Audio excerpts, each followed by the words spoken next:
Beneath the gentle hum of a lullaby lies a history both enchanting and disquieting. These melodies, far from mere sleep aids, carry whispers of ancient fears and coded wisdom. From tales of lurking spirits to warnings of real-world peril, lullabies have long shaped the minds of the young, embedding cultural truths in ways both subtle and profound.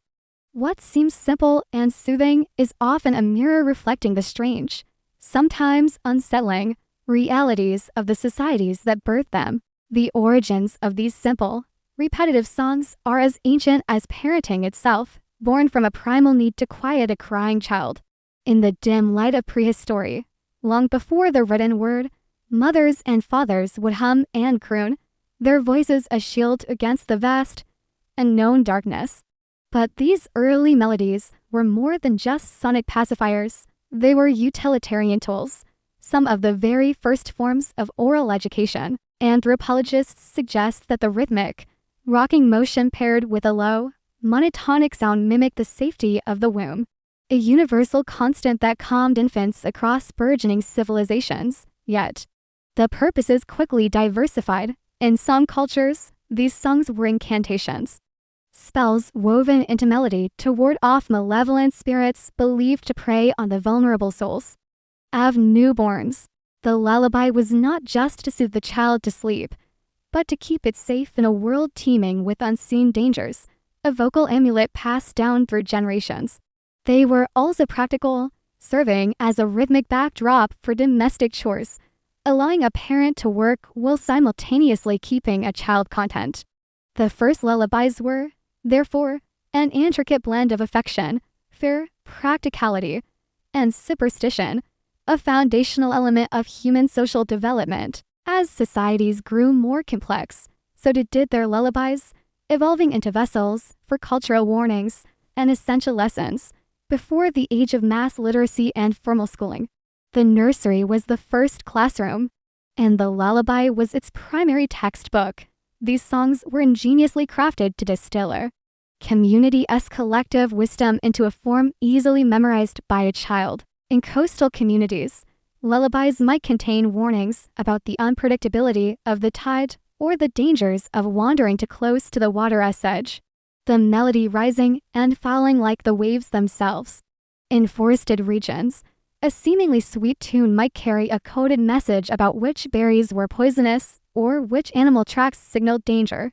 These were not abstract moral fables, but life or death instructions disguised as poetry. The famous French lullaby, Fils dodo, colas mon petit frère go to sleep, colas my little brother, promises the sleeping child cake if he is good, subtly instilling the principle of reward for quiet compliance, a cornerstone of social order.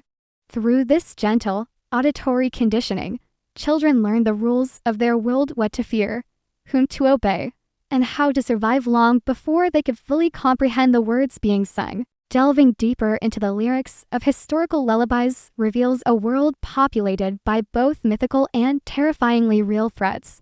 These songs became a gallery of horrors, a place where the supernatural and the grim realities of life converged.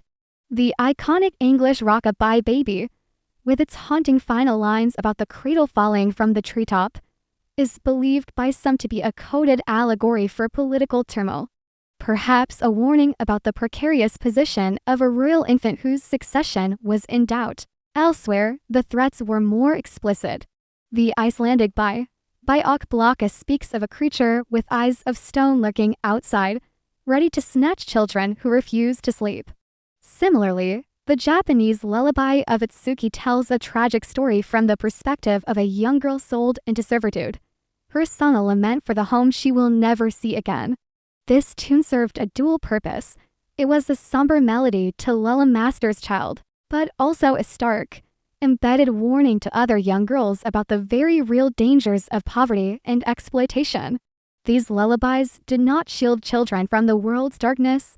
They introduced it in a controlled, metaphorical way, preparing them for the monsters, both fantastical and human, that they might one day face.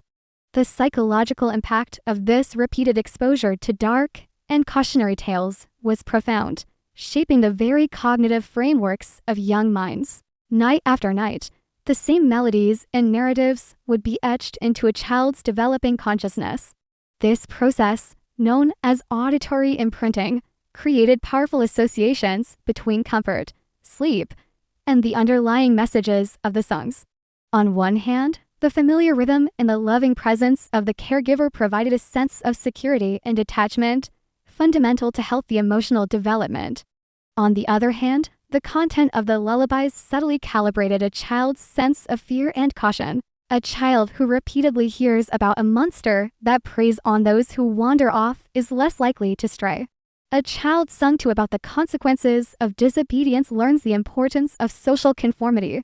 These songs were a form of early behavioral programming, instilling a shared set of anxieties and behavioral norms that reinforce the cultural status quo.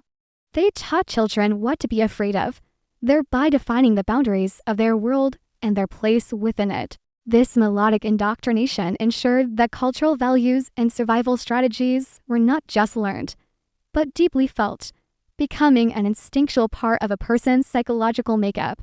Over the past century, the lullaby has undergone a significant transformation, its evolution mirroring the dramatic shifts in modern society. As scientific understanding of child development grew and the immediate, raw dangers of the ancient world receded from daily life, the focus of parenting shifted from survival to emotional nurturing. The grim, cautionary tales of old began to feel inappropriate, even harmful, for a modern child's psyche. Consequently, lullabies were sanitized and simplified. Dark lyrics were written, and complex narratives were replaced with gentle, often nonsensical rhymes about twinkling stars and slumbering sheep. The rise of recorded music and children's media accelerated this change, creating a standardized, commercialized version of the lullaby, stripped of its regional specificity and historical grit. Tunes like Twinkle, Twinkle, Little Star became global phenomena, their appeal lying in their very simplicity and lack of any unsettling subtext. The primary function of the lullaby in the contemporary world has become singular, to be a gentle, predictable sleep aid. The ancient role of the lullaby as a vessel for coded wisdom and societal warnings has largely faded, replaced by an emphasis on pure, unadulterated comfort. Ultimately, the journey of the lullaby from a tool of survival to a simple sleep aid is a powerful reflection of society itself.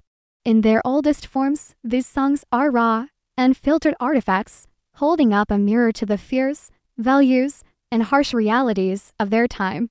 They show us worlds where infant mortality was high, where the wilderness was a constant threat, and where social hierarchies were brutally enforced. The darkness within them was a direct response to the darkness that surrounded them. As societies became safer, more stable, and more protective of the concept of childhood innocence, our lullabies softened in tandem. They shed their shadows and became melodies of pure reassurance. By studying the evolution of these intimate songs, we can trace the evolution of our own anxieties and aspiration. The lullaby is more than just a song.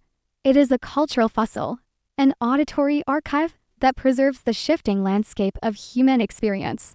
From our most primal fears to our most tender hopes for the next generation, what seems simple and soothing is often a mirror reflecting the strange, sometimes unsettling, realities of the societies that birthed them.